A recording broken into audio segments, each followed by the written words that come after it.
In this video, I'll show you how to turn GTA San Andreas into a remake on PC using the best mods. Check my video description for this mod link. I click on the mod and select WinRAR and select open with WinRAR. First off here, I click on the game and select open file location. Before installing this mod, backup your San Andreas folder, copy and paste it in same location. Rename it as backup. Once you're done, open the San Andreas folder, open the number 1 folder, drag and drop all these files inside the game folder. Replace the file in the destination. Once this done, go back, open the second folder. Depends on the PC spec. You need to choose the folder. I'm choosing Ultra. Drag and drop all these files inside the game folder. Replace the file in the destination.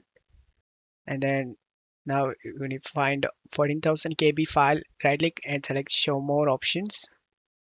Send it to desktop create shortcut. Launch the game through the newly created shortcut. I'll show you guys before and after comparison. You can easily compare this mod.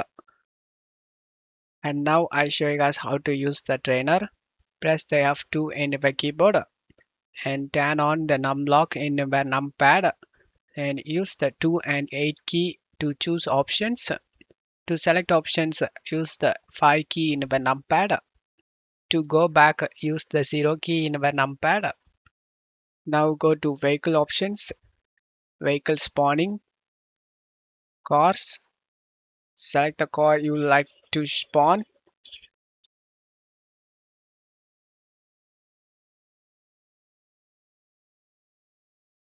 Can spawn the bikes too.